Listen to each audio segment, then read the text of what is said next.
done.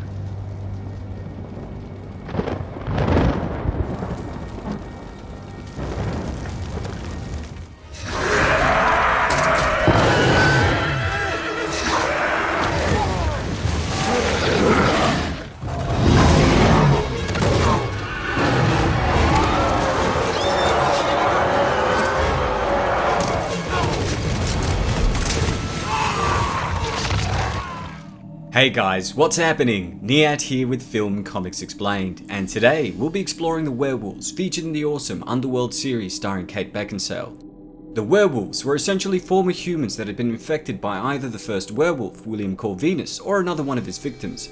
Unlike the secondary breed that had descended from them called Lycans, which I've covered in another video and will leave links to below, this early breed was described as infectious, savage, and dangerous, seemingly incapable of thought or reason. To make matters worse, all of William's immediate victims were never able to take human form again.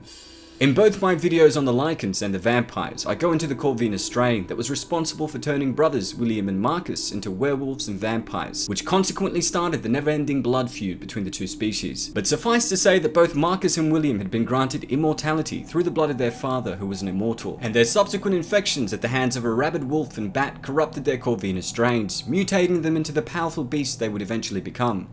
As the progenitor of the species, William's form of lycanthropy was the most primitive and also the most potent. He had the most lupine features with a long muzzle and pointed ears, giving him a marked resemblance to a real wolf. William is the most savage werewolf seen in the series and is described as the most powerful with an insatiable appetite for rampage. Like those he infected, he was unable to revert back to his human form, something his father attributed to his uncontrollable rage, and as a result, he was forced to remain in werewolf form for the rest of his life.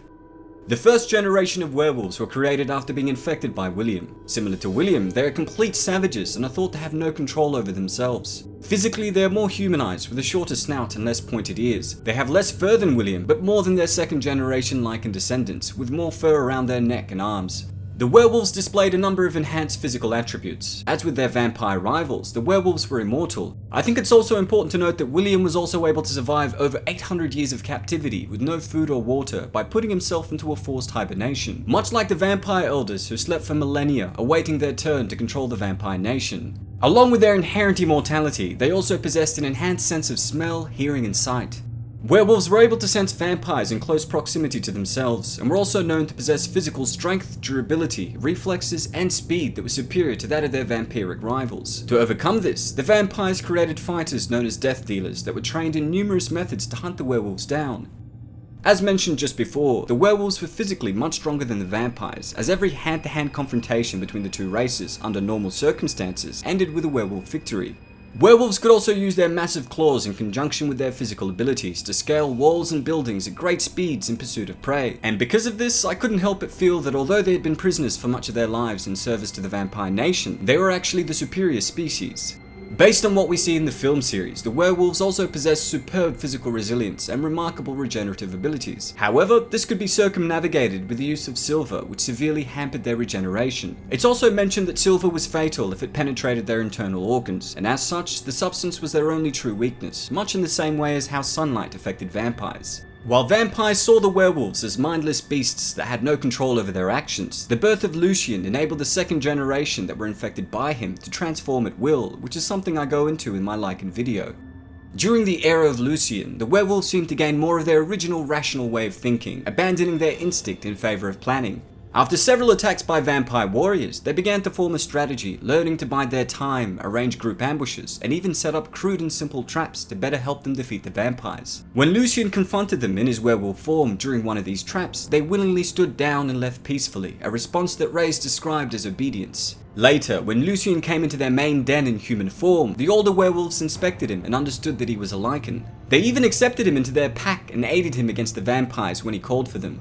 During this aid, they came into contact with even more second-generation Lycans in human form and seemed to understand that they were their brethren, going on to effectively fight together and defeat Victor and his vampire warriors. Unfortunately for the embattled werewolves, this resulted in the vengeful Victor ordering the extermination of the entire species, which would officially mark the beginning of the war between the vampires and werewolves that was often fought in the underworld. Given all of this, I think a special note should be made of William Corvinus. William possessed the same physical traits as his descendants, but to a far greater degree. His strength was such that he was able to engage his hybrid relative, Michael Corvin, in combat, winning at first until Michael was able to wrap his hands around the werewolf elder's head and tear it apart. I know a lot of people were annoyed that Michael was able to dispatch William so easily, but I think it shouldn't be forgotten that William had just come out of an 800-year hibernation and had not actually fed in that time, and as such, he was already severely drained of energy. A dangerous and infectious breed, created by Marcus's own flesh and blood. His twin brother, William. Now these were raging monsters, never able to take human form again. It is only later generations that learned to channel their rage, and William's appetite for destruction and rampage was insatiable. Well, that's all for today, folks. Thanks to all of you guys who requested we take a look at the werewolves featured in the Underworld series. Don't forget to hit subscribe and click the notification icon to stay up to date on all my content, and if there's anything else you'd like to request, please don't hesitate to ask. As always, it's been a pleasure. Nihat here with Film Comics Explained. Thanks for stopping by.